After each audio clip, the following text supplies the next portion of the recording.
अंदर कीड़ा हो जाता है। ऐसा तुम कीड़ा होके जाके शास्त्र पढ़ना।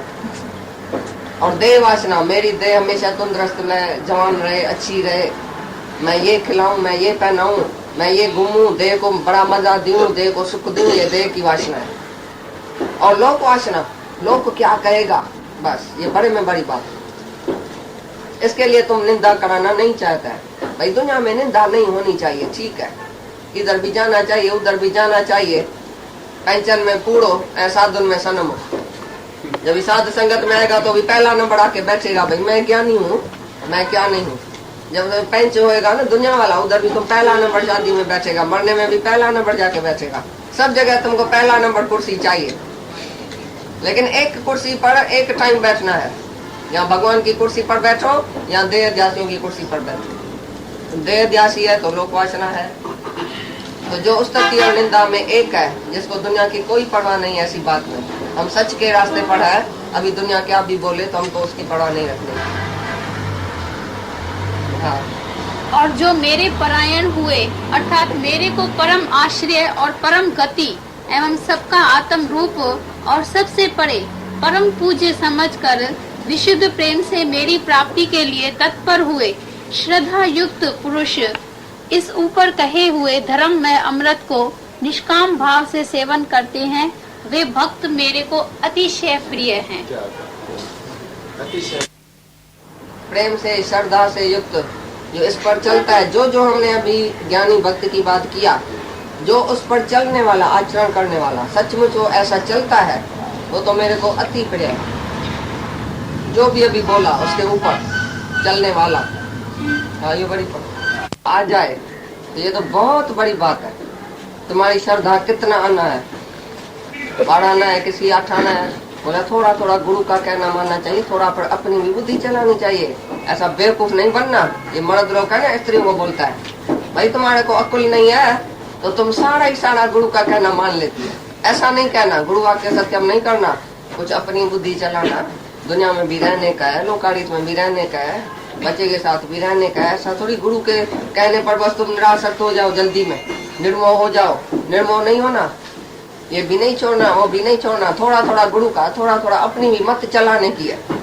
अपनी मत पढ़ने का पानी, जो तुम्हारी मत है ना, बुद्धि जो तुम्हारी है, वह द्वैत की बुद्धि, जड़ बुद्धि, उसने ही तो तुमको धोखे में रखा है अभी तक। जो तुम्हारा देह अध्यास वाली बुद्धि है, बुद्धि में देह का अध्यास है और जगत का ये पदार्थ है। और जड़ बुद्धि जो है, वो तो बुद्धि इधर सारी खलास कर लेगी। तुम्हारे पास बुद्धि रहेगी नहीं तो सोचेगा कैसे? मन ही नहीं रहेगा तो सोचेगा कैसे? मन बुद्धि मेरे को अर्पण करो और मेरा वाक्य सत्य करके जाओ। तो जो सत्य शास्त्र, सत्य चिंतन करता है और महापुरुषों के एक एक लफ्ज में, एक एक शब्द में श्रद्धा रखता है, तो भाई जो भी उसके मुख से निकलता है वो जैसे परमात्मा के मुख से निकलता है। क्योंकि गुरु ईश्वर, गुरु गोरख ब्रह्मा, गुरु पार्वती माई, गुरु ही ब्रह्मा है। ब्रह्मा होके हमको नया जन्म देता है, विष्णु होके हमारे ज्ञान की पालना करता है, शिव होके हमारा सब विकार नष्ट करता है। तो गुरु ही ब्रह्मा विष्णु शिव है। तो गुरु के मुख से जो जो मंत्र निकले वो तुम्हारे लिए मंत्र हो गया। ऐसी श्रद्धा आना बहुत मुश्किल है, किसको भी नहीं है, एक भी नहीं है जिसको ऐसी श्रद्धा हो। क्योंकि तुम्हारे पास अपना मन भी, अपनी बुद्धि, अपनी मत है। डर जाएगा ऐसा थोड़ी है, मनी यूजलेस तो बोलता है, ऐसा हो सकता है कभी? मनी यूजलेस हो सकती है? मनी के साथ काम चलता है। मनी तो होनी चाहिए, सत्कर्म तो करना चाहिए, मोह तो रखना चाहिए, लोकाली तो करनी चाहिए। तुम्हारी श्रद्धा जो है वो पूरी नहीं है, तो भगवान बोलता है वो श्रद्धा पूरी होनी चाहिए। श्रद्धा युक्त, जो श्रद्धावान है वही लभते ज्ञान, उसको ही ज्ञान लगता है। मेरे परायण मना, मेरे लिए ही दुनिया में जिए।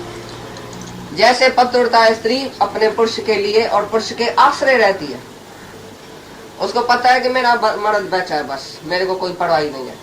वो खिलाएगा, वो पहनाएगा, वो कमाएगा, वो ऐसा करेगा, वो जहाँ लेके जाएगा, वो जहाँ रखेगा, वो जिस रूम में रखेगा, जिस मकान में रखेगा, जिस शहर में रखेगा, जैसा हमारा मर्द करेगा तैसा हमको सब मंजूर है। स्त्री पतिव्रता कैसे पुरुष के कहने पर, इशारे पर चलती है, उसके परायणों के चलती है, उसके आश्रय चलती है। ऐसी तरह से बोलता है तुम भगवान के आश्रय चलो।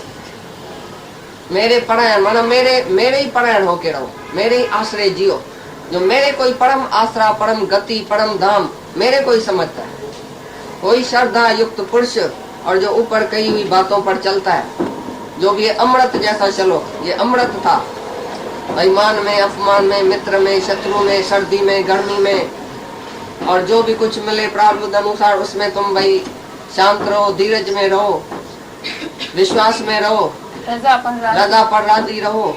ये सब बोला। अपने मकान में इच्छा नहीं रखना, ममता नहीं रखना, ये जो भी सब चीज बोला सब इतने श्लोक बोले। तो ऐसा जो चलता है उसी के ऊपर वो मेरे को परम अति परम प्यारा। अभी तुम सब इसके ऊपर चलेगा कि खाली सुनेगा? आज कौन से बात पर तुमने आज विश्वास किया, पक्का किया? कौन सी बात तुम्हारे लिए चली तो बताओ।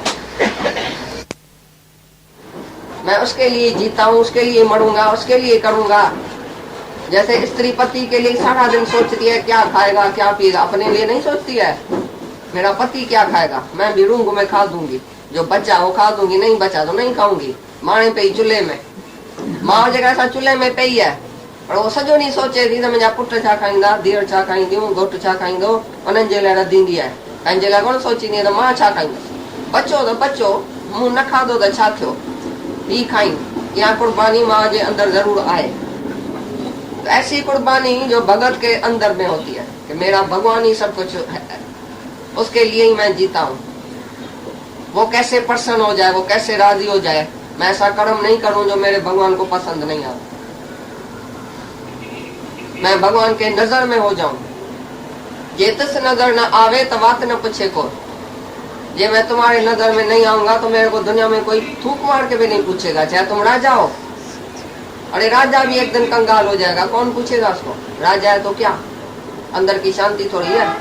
भगवान की जब नजर हमारे ऊपर पड़ती है तब भी हम लायक होते हैं, हमको लायक करने वाला भी उसकी नजर है, और लायक होएगा तभी लायक ही मिलेगी। जैसा जैसा हम लायक होता जाएगा, अंदर की शुद्धि होती जाएगी।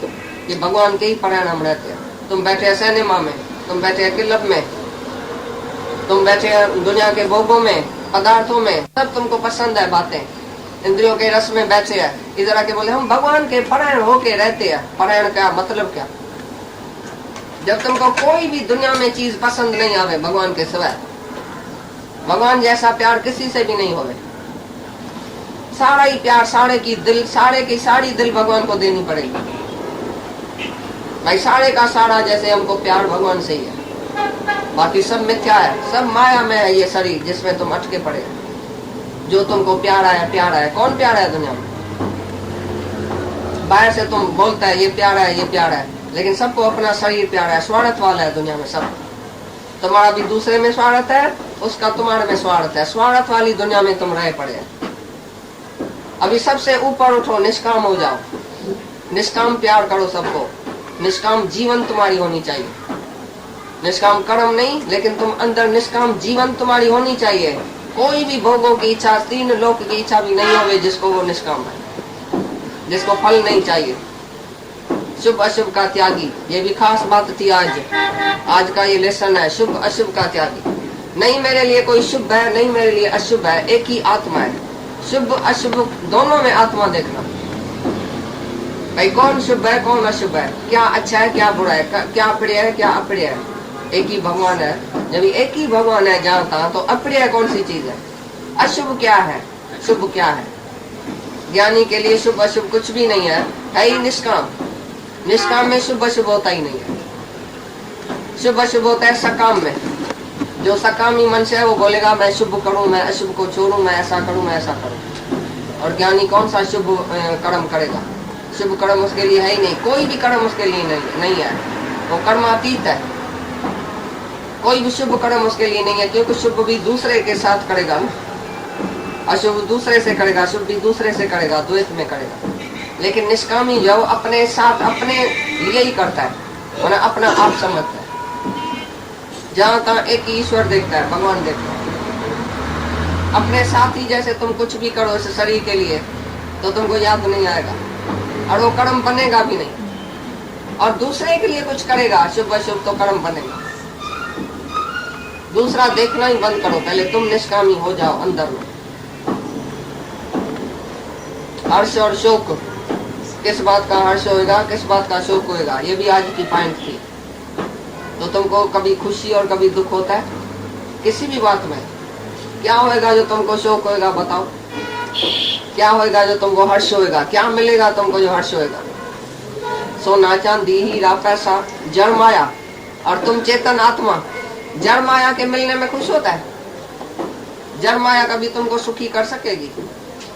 माया ने किसको सुखी किया जो तुमको सुखी करेगी? तुमको सुख चाहिए माया का, जिसको आनंद चाहिए उसको माया की परवाह नहीं है, माया का आधार भी नहीं है उसका। ये माया भी एक आधार है तुम्हारा, तभी तुम खुश होता है। जो निराधारों का आधार परमात्मा है, उसके ऊपर तुम आधार रखेगा तो माया का आधार तुमको चाहिए नहीं। स्त्री का आधार नहीं, बेटे का नहीं, माया का नहीं, सुख बाहर का चाहिए उसको। तो केवल अपनी आत्मा में ही तिरपत रहे। जो आत्मा में ही प्रीति वाला, आत्मा में ही तिरपति वाला है, वही ज्ञानी है। तो आज ज्ञानी भक्त का लक्षण कौन सा तुम्हारे अंदर गया, अच्छी तरह से देखना, समझना और उसके ऊपर चलने की कोशिश करो आज ही। खाली जिसने समझा, अच्छी तरह से जाना, वो आप ही चलेगा उसके ऊपर। जो भी संसार भ्रम है तुम निकालो अंदर से, निश्चय आत्मक बुद्धि निश्चय करके जाओ। क्या भाई पूरा हुआ? कामी के सामने निष्काम कर्म आएगा, सकामी के सामने सकाम कर्म आएगा।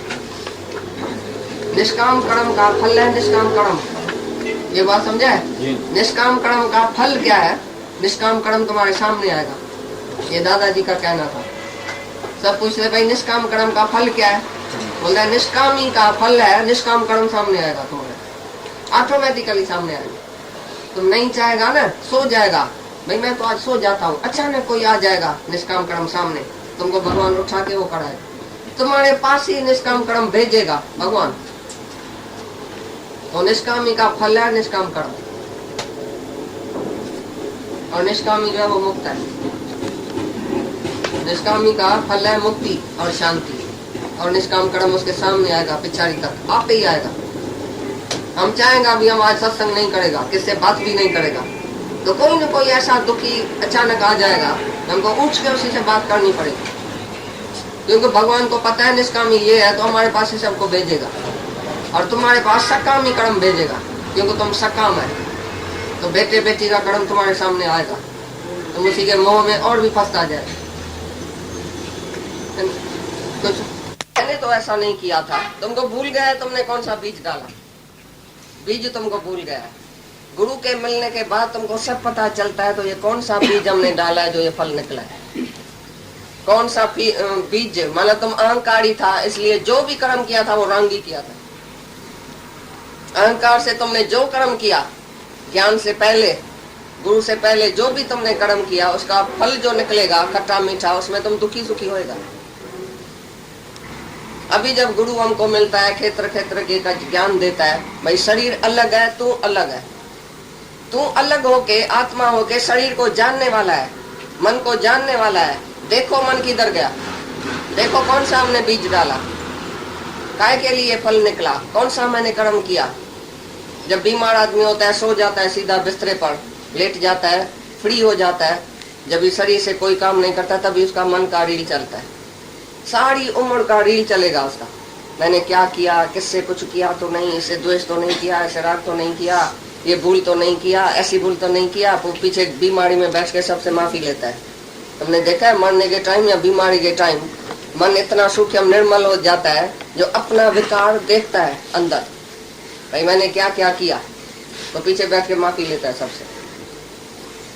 ऐसी तरह से विवेक जब ही खुलता है, तभी हमको नजर आता है कि क्षेत्र क्या है, क्षेत्र के क्या है, मैं कैसे आत्मा हूँ, और ये शरीर मेरे से कैसे अलग है, और शरीर में कौन कौन से बीज हमने डाले हैं, और कैसा कैसा भोग इधर मिलता है शरीर, और कैसे हम इसी विकारी क्षेत्र से और विकारों से छूटे। उसके लिए ये ज्ञान बताएगा, भाई कौन सा ज्ञान तुमको होना चाहिए, जैसे तुम विकारों से छूटो, क्योंकि क्षेत्र तो विकारी है। तुम कैसे विकार से छूटो, तुम जब निर्विकारी आत्मा में रहेगा, और आत्मा का लक्षण तुम्हारे अंदर आएगा, ज्ञान का लक्षण तुम्हारे अंदर आएगा, तभी ये क्षेत्र जो विकारी है, जो कुरुक्षेत्र है, वो धर्म क्षेत्र बन जाएगा। कुरुक्षेत्र माना खराब बनी, उसी से धर्म क्षेत्र बन जाएगा। इसी क्षेत्र से ही तुम्हारे से धर्म होएगा, वरना सच्चा धर्म, शुद्ध धर्म में तुम टिकेगा। ज्ञानी को भी ये कहता